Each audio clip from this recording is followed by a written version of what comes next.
ഏത് കാരണത്താലാണ് ശ്രീലങ്കൻ മുൻ പ്രസിഡന്റ് റെനിൽ വിക്രമസിംഗെ അറസ്റ്റിലായത്? ലണ്ടനിലേക്കുള്ള സ്വകാര്യ യാത്രയ്ക്കായി സംസ്ഥാന ഫണ്ട് ദുരുപയോഗം ചെയ്തതിന്.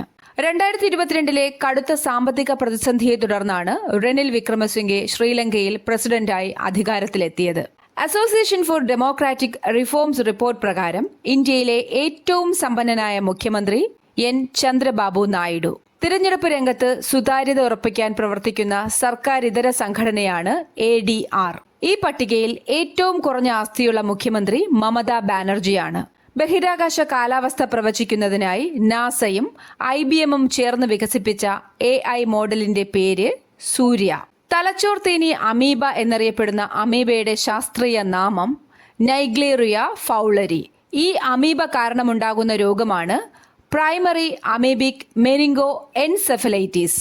കെട്ടിക്കിടക്കുന്ന ശുദ്ധജലത്തിൽ നീന്തുകയോ മുങ്ങുകയോ ചെയ്യുമ്പോൾ മൂക്കിലൂടെയാണ് ഈ അമീബ ശരീരത്തിൽ പ്രവേശിക്കുന്നത്. ശാസ്ത്ര സാഹിത്യ രംഗത്തെ സംഭാവനകൾക്ക് പേരുകേട്ട അടുത്തിടെ അന്തരിച്ച പ്രമുഖ വ്യക്തി ഡോക്ടർ CG രാമചന്ദ്രൻ നായർ. അദ്ദേഹം കേരള സർവകലാശാല രസതന്ത്ര വിഭാഗം മേധാവിയായിരുന്നു. ബഹിരാകാശ ദിനം ഓഗസ്റ്റ് 23.